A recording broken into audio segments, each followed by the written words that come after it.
Alors, pour ceux qui ne le savent pas, ça fait 1 an que je suis sur YouTube, ça fait 1 an que je développe cette chaîne et j'avais envie de faire une petite vidéo pour célébrer le passage des 1 an de la chaîne parce que oui, déjà 1 an est passé et en fait, je voulais, te parler de ce que j'avais appris en 1 an sur la chaîne YouTube et ça, c'était important pour moi de faire un retour dessus parce que déjà, c'était pas passé comme j'avais prévu, mais surtout, ça m'a apporté beaucoup plus de choses que j'avais pensé à la base et c'est pour ça que je voulais faire cette vidéo.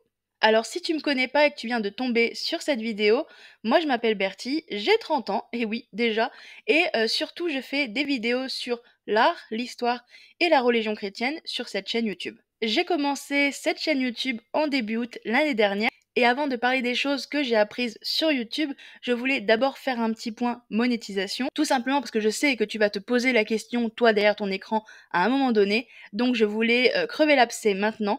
À l'heure actuelle, on est 1 an après et je ne suis pas monétisée.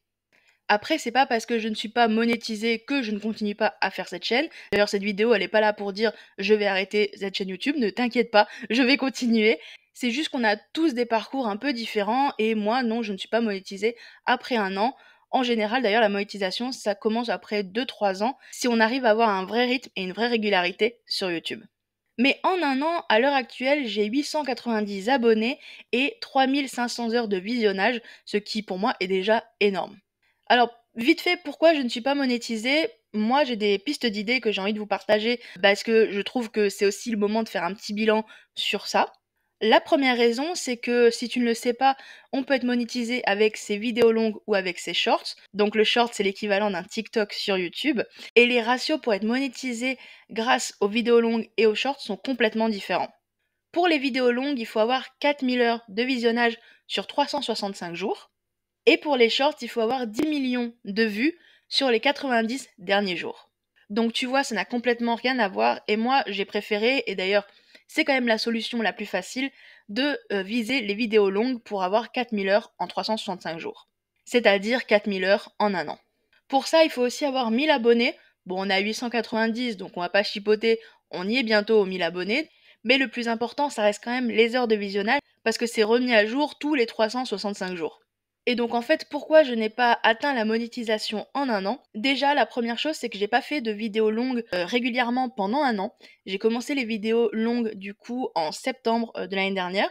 Ok, c'est un mois après l'ouverture de cette chaîne, mais quand même. J'ai commencé à faire une vidéo longue tous les mois, puis après toutes les 2 semaines. J'aurais aimé faire une vidéo toutes les semaines, mais c'était pas possible parce que à ce moment-là, en fait, j'étais en reprise d'études, donc je faisais un BTS en alternance, c'est-à-dire que j'avais les cours, le travail, un semblant de vie sociale et la chaîne YouTube. J'adorais faire la chaîne YouTube et je regrette absolument pas, mais c'était pas possible pour moi de faire plus que ce que je faisais. La deuxième chose aussi, c'est que quand on lance une chaîne YouTube, on n'a pas forcément la recette magique tout de suite. Il va falloir faire des tests, il va falloir trouver les sujets, il va falloir se former, il va falloir regarder d'autres vidéos de YouTubeurs pour réussir à faire quelque chose qui fonctionne. Et bien sûr, au début, nos premières vidéos sont plus pourries que celles qui sont maintenant, par exemple. Et la troisième raison à ça, c'est que j'ai subi la liquidation judiciaire de l'entreprise qui m'employait. Oui, pendant ma période d'examen et pendant mes études, c'était très très agréable. Et du coup, ça m'a ralenti forcément puisque je pensais à autre chose.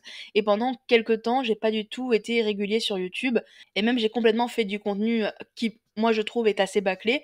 Je me suis repris par la suite après que tout ait été réglé. On voit la différence, mais c'est important pour moi de le souligner que pendant cette année-là, je me suis pas donné à fond sur les vidéos que je pouvais produire. Je m'en excuse d'ailleurs, mais je pouvais pas le faire mieux, que ce soit en temps et même en compétences, puisque j'apprenais sur le tas, comme tous les youtubeurs qui se respectent, quoi.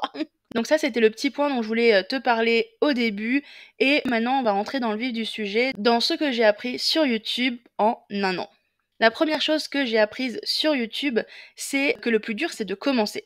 J'avais envie de faire une chaîne YouTube depuis des années. Ça fait, je sais pas, depuis que j'ai 15-16 ans que j'ai envie de faire une chaîne YouTube. Je ne l'avais pas fait, ou en tout cas j'avais fait des chaînes, mais pas forcément de manière régulière. D'ailleurs, à cette époque-là, on pensait pas que YouTube allait être un métier, parce que quand j'avais 15-16 ans, c'était quand il y avait les débuts avec Norman, Cyprien, toute la clique, quoi. Et en fait, du coup, j'ai mis ce projet de côté pendant très longtemps. J'ai travaillé en Allemagne pendant 2 ans. Malheureusement, la Covid a fait que j'ai perdu mon job parce que je travaillais dans un théâtre et donc comme tout était fermé, il a fallu réduire les budgets de manière, très drastique. Donc je suis retournée en France et c'est à ce moment-là où j'ai commencé à créer mes premières vidéos.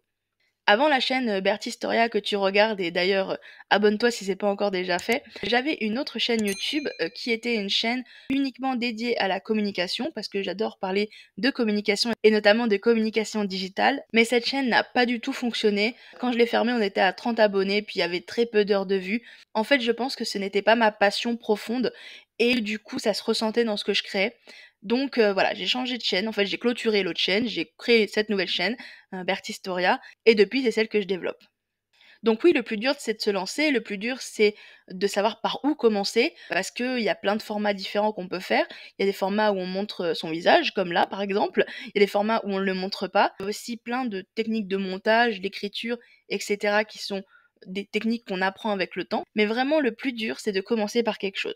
Donc pour commencer, moi j'ai commencé par des shorts, donc par des vidéos courtes. Je pense que c'est la bonne technique parce que ce sont des vidéos qui sont plus rapides à faire, mais aussi des vidéos tendance, puisque maintenant, en fait, beaucoup de gens regardent ces vidéos. Du coup, c'est quand même plus facile de voir les thématiques, les formats, les montages qu'on a fait, etc., qui fonctionnent ou pas.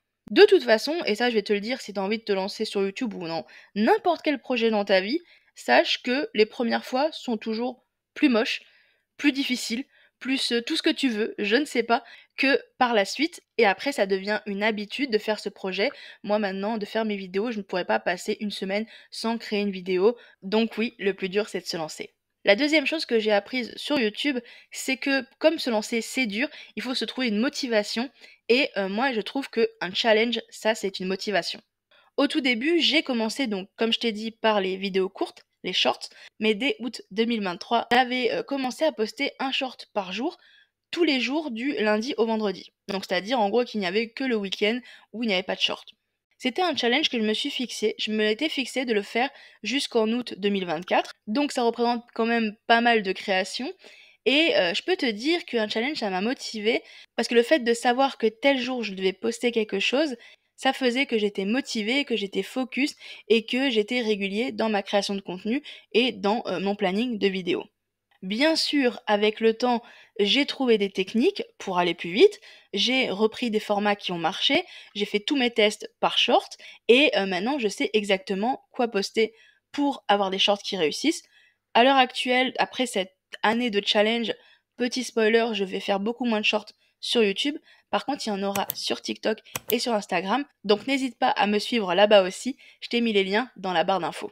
La troisième chose, et ça c'est une question qui revient souvent et j'adore, parce que je trouve que c'est trop mignon quand on me la pose, c'est, comment je sais tout ça?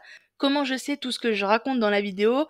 Et en fait, tout simplement, je voulais y répondre ici pour dire que moi-même, j'ai appris beaucoup de choses en publiant régulièrement. Alors moi, comment je décide de faire une vidéo? Bah tout simplement, je regarde les thématiques qui me plaisent, je regarde si ces thématiques-là sont aussi des thématiques qui sont recherchées sur YouTube, et à partir de là, je rédige un script. Alors, je m'aide aussi des outils qu'on peut trouver comme ChatGPT ou comme Google Trends par exemple, et en fait, je rédige un script d'après des sources que j'ai trouvées qui pour moi sont des sources sûres, et donc avec ça, je fais une vidéo, et effectivement, il y a plein de choses que moi je ne savais pas forcément avant, et que je n'ai pas forcément retenu exactement par cœur. C'est vrai que le fait de faire la vidéo, de l'écrire, de la tourner, de la monter, effectivement, je vais pas te dire le contraire, j'apprends beaucoup de choses en même temps, mais non, je ne sais pas tout et je ne sais pas tout ce que je dis dans la vidéo avant de la faire. C'est pour ça d'ailleurs qu'on fait un script pour être sûr, parce que sinon je passerai mon temps à filmer, mais aussi à regarder mon portable pour savoir si la date c'était plutôt 1972 ou 1973. Parce que si je fais une chaîne YouTube de base, c'est pour le partage. Donc si moi j'ai réussi à apprendre des choses et que toi aussi, ça veut dire que ma mission elle est remplie. Ensuite, la quatrième chose dont je voulais te parler, c'est que au tout début, c'est pas facile de faire face aux critiques.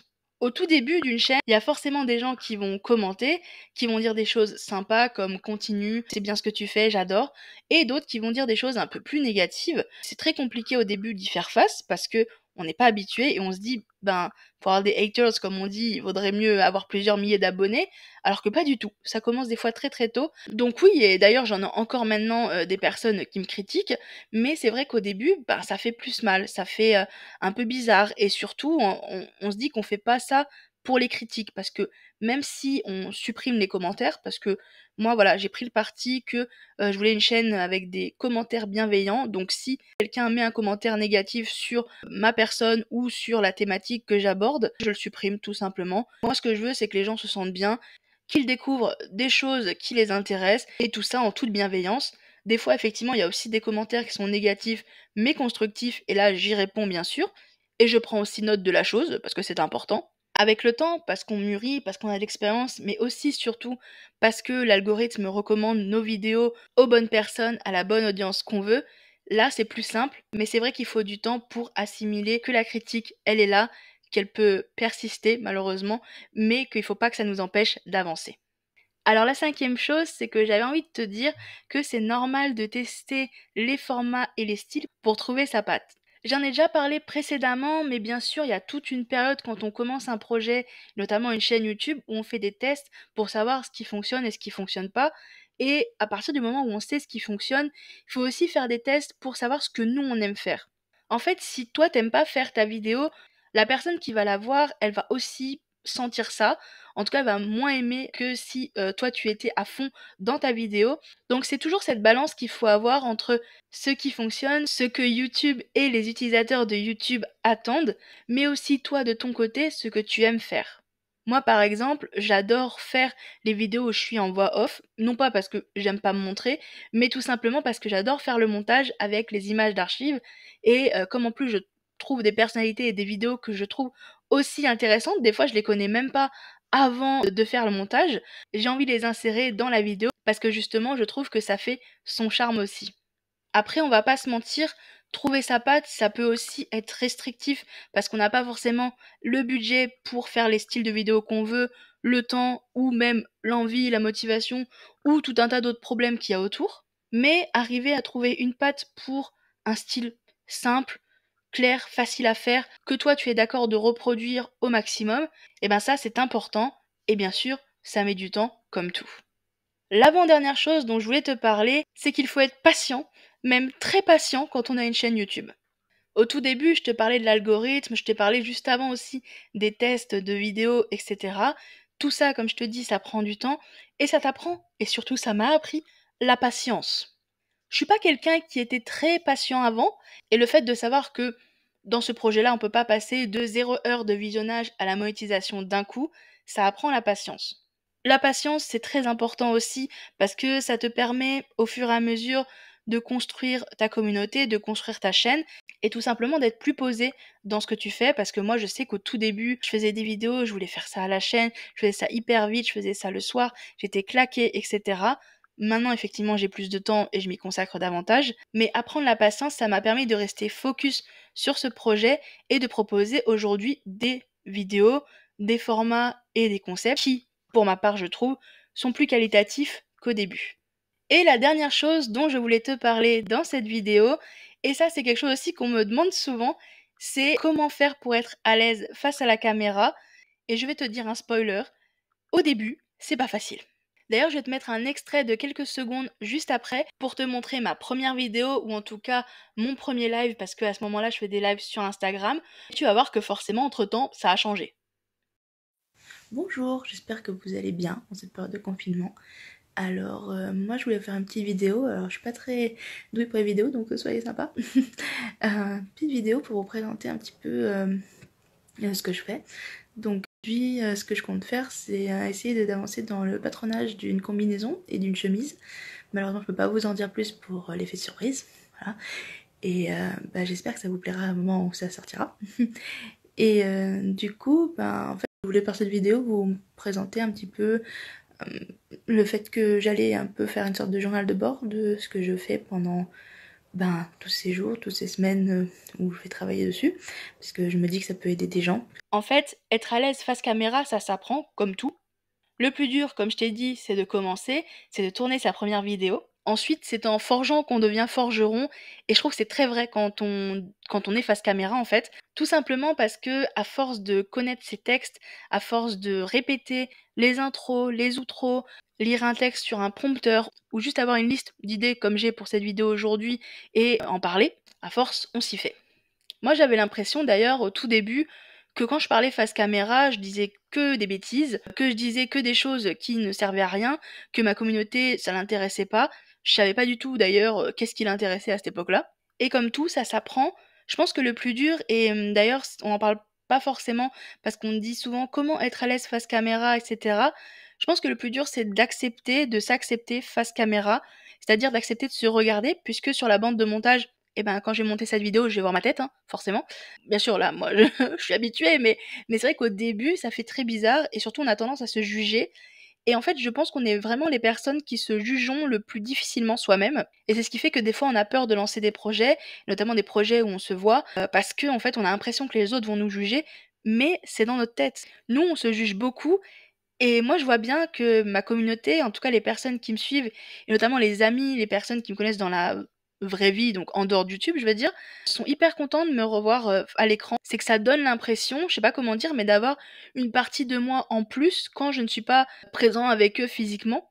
Mais les gens, de manière générale, s'ils vous aiment, s'ils vous apprécient, ils vont vous soutenir. Si jamais toi tu as des questions sur comment j'ai créé ma chaîne ou comment je développe ma chaîne au quotidien, n'hésite pas à les mettre en commentaire ou même à les poser sur Instagram ou sur TikTok. Et puis si je vois qu'il y a des questions qui reviennent et qui demandent d'être un peu plus poussées, j'y répondrai avec plaisir par vidéo sur cette chaîne. Sur ce, si tu as aimé cette vidéo, n'hésite pas à la liker, à la partager et à la commenter, ça fait toujours super plaisir. Et moi je te laisse avec 2 autres vidéos de la chaîne qui pourraient te plaire. Allez, bye!